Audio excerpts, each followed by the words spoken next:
नमस्कार. तर तुम्ही मागचा व्हिडिओ पाहिलाच असेल, मी हायड्रोपोनिक्सवरती बनवलेला होता.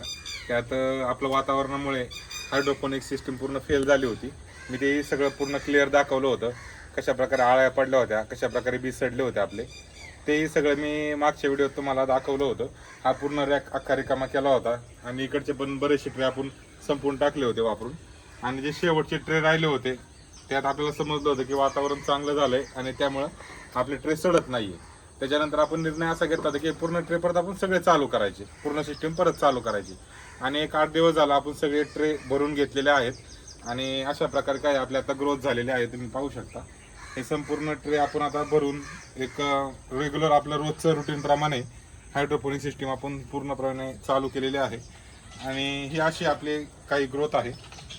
हे आपलं आता उद्या निघणारे ट्रे आहेत. हे वरचे सगळे दिसत आहेत तेवढे, हे आज ठेवलेले ट्रे आहेत आणि हे आज काढलेले ट्रे आहेत हे समोरचे. तर हे अशा प्रकारे आपली ट्रेची ग्रोथ होत आहे. हे आज सकाळी आपण ट्रे काढून निथळण्यासाठी ठेवलेले आहेत आणि संध्याकाळी आपण याची कुट्टी करून जनावरांना टाकणार आहे. तर ही अशा प्रकारची ग्रोथ झालेली आहे आणि हे उद्या आपले ट्रे संपूर्ण निघणार आहेत. हे बघा, अशा प्रकारची आपली ग्रोथ आहे या ट्रेमध्ये. तर हे असे व्हाईट रूट सगळीकडे आपल्याला आता दिसत आहेत. नाहीतर मागच्या व्हिडिओत तुम्ही पाहिलं असेल की सगळे सडलं होतं, आळ्या वगैरे दिसत होत्या. तर अशा आता आपली कंडिशन नाही आहे.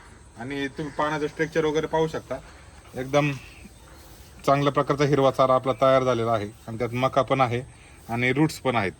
तर हे बघा, इथे सगळीकडे आपल्याला व्हाईट रूट्स सगळे आपल्याला दिसत आहेत.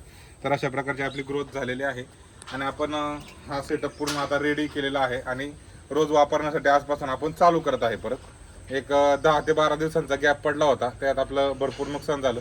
दुधाची फॅट आपली कमी झाली होती, SNF कमी झाला होता. त्याच्यानंतर आपलं दुधाचं उत्पादन सुद्धा कमी झालं होतं. तर ते आता आपलं परत पुन्हा भरून निघणार आहे. कारण असं जर वैरण आपल्या गोठ्यावरती असेल तर निश्चितच जनावरांची तब्येत चांगली राहणार आहे आणि फॅट SNF मध्ये पण फरक पडणार आहे आणि दूध उत्पादन पण आपलं चांगल्या प्रकारचं होणार आहे. तर नक्कीच तुम्ही तुमच्या गोठ्यावरती जर ट्राय करा. जर तुमच्याकडे मका किंवा ज्वारी करायसाठी जागा नसेल तर कमी जागेत हा सेटअप आपल्याला रेडी करता येतो. आपल्या नेपियरमध्ये, कडब्यामध्ये आपल्याला हे मिक्स करून घालता येतं. त्याने आपल्या वैरणीचा एक प्रत सुधारतो आणि चांगल्या प्रकारची वैरण, ज्यात चांगलं पोषण असेल अशी वैरण आपल्या जनावरांना जाते आणि त्यामुळे निश्चितच आपलं दूध उत्पादन वाढण्यासाठी आपली मदत होते. धन्यवाद.